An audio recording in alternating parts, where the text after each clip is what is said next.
নাগরিক হিসেবে বলতে গেলে যে আমরা বোবা হয়ে যাচ্ছি, আমাদের কথা বলার কোনো ভাষা নেই।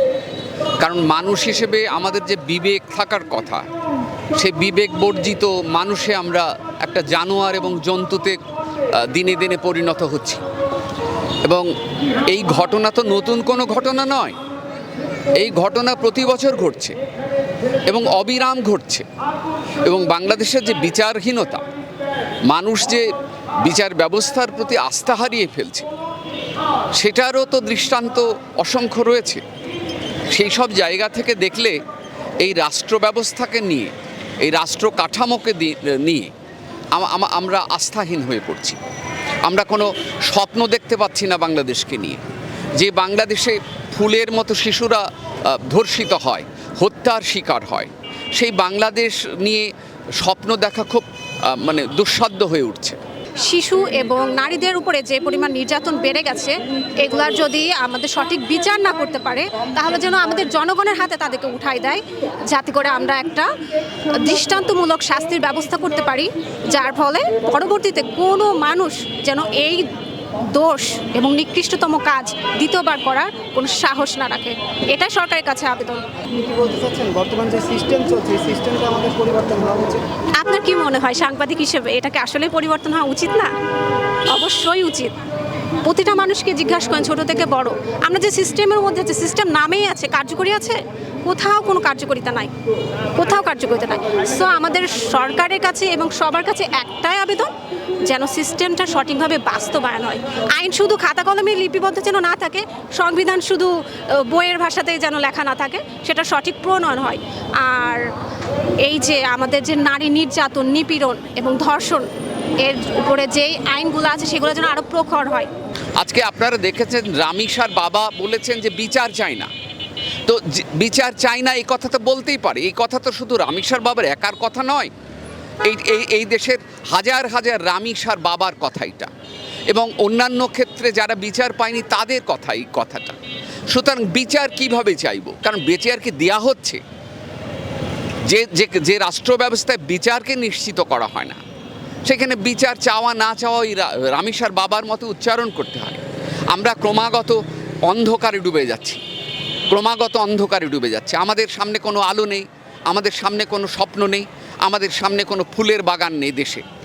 সুতরাং আমার তো মনে হচ্ছে আজ আমি 60 বছর বয়সে এসে হতাশাগ্রস্ত একটা মানুষে পরিণত হচ্ছে। এই বাংলাদেশ আমরা দেখতে চাইনি। এই 71-এর যারা যুদ্ধ করেছে, যারা ভাষার জন্য লড়াই করেছে, তারা এই বাংলাদেশ দেখতে চায়নি।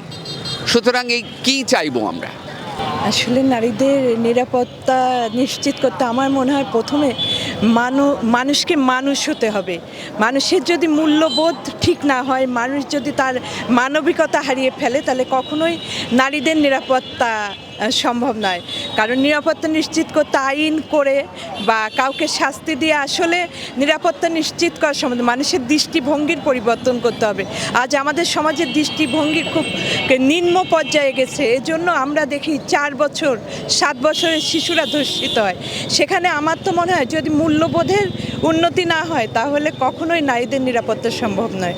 অপরাধকে প্রশ্রয় দিলে অপরাধ বেড়ে যাবে, এবং আমরা যদি অপরাধকে শাস্তি দিতে পারি, তাহলে সমাজ কিন্তু একটা সুস্থ সুন্দরভাবে গড়ে উঠবে।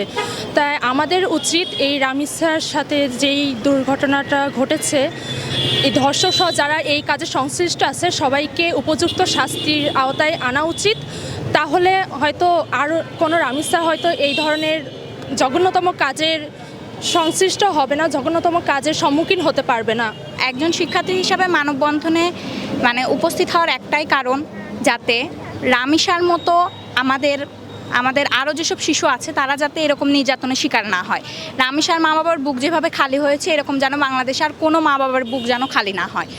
আমরা চাই যে আমাদের বাবা মা যেন আমাদেরকে বাইরে বের হয়ে নিজেরা যেন নিশ্চিন্তভাবে থাকতে পারে যে তাদের সন্তানদের বাইরে গেলে কিছু হবে না। এই কারণে একজন শিক্ষার্থী হিসাবে আমি এখানে অবস্থান নিয়েছি। সমাজের আসলে এমন অবক্ষয় কেন আসছে বলে মনে করেন? সমাজের অবক্ষয় তো শুধু এই একটা ইস্যুতে নয়, সার্বিকভাবে সমাজটা পচে গেছে। আজকে আপনি শিক্ষকদের দিকে তাকান, শিক্ষকরা এখন ব্যবসায়ী শিক্ষক। আপনি আজকে আমলাদের দিকে তাকান, তারা কত অল্প দিনে মানে ঢাকায় বাড়ি গাড়ি একাধিক ফ্ল্যাট এবং জমির মালিক হচ্ছে। আপনি সব পেশার মানুষের দিকে তাকান, দেখবেন যে সব মানুষ শিক্ষিত, এই সব মানুষ তথাকথিত শিক্ষিত মানুষ, তারা সরকারি পদ ব্যবহার করে ব্যক্তিগত সম্পদ এবং সম্পত্তি কোন পর্যায়ে নিয়ে যাচ্ছে। কেউ কেউ এত সম্পদের মালিক যে দেশে রাখতে পারছে না, মানে দেশের রাখলে লুকানো যাবে না, সুতরাং বাইরে পাঠানো হচ্ছে। এবং সেটা আজকে তো নয়, এটা বছরের পর বছর যুগ যুগ ধরে এটা ঘটছে। সুতরাং এই সমাজটা একটা লোভী সমাজ, একটা নষ্ট সমাজে পরিণত হচ্ছে দিনে দিনে।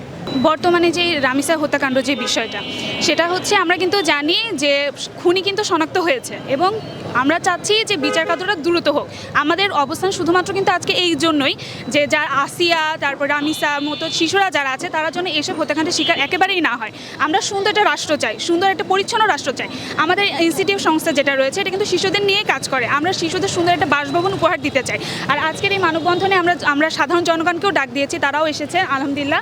এবং আমরা চাই যে আমাদের রামিসার হত্যার দ্রুততম একটি বিচার হোক এবং রামিসা থেকে শুরু করে যারা এ পর্যন্ত নির্যাতনের শিকার হয়েছে, প্রত্যেকটা বিচার যাতে দ্রুত হয়, এটাই আমাদের চাওয়া, এর থেকে বেশি কিছু না। সরকার পর সরকার চেঞ্জ হয়ে যাচ্ছে, পরপর 3টা সরকার চেঞ্জ হলো, কিন্তু আমরা কিন্তু এর কোনোরূপ ফলাফল পাইনি। হ্যাঁ, তারা হয়তো শনাক্ত করছে যে কে এরূপ কাজ করছে, কে কি করছে, আমরা তো শনাক্ত করছি, কিন্তু কি হচ্ছে কয়েকদিন পরে কি জেল হচ্ছে, জেলের পরে আবার জামিনও হয়ে যাচ্ছে। কিন্তু এই যে নির্যাতিত হচ্ছে, যে যাকে ধর্ষণ করা হচ্ছে, তাকে কিন্তু আমরা পাচ্ছি না।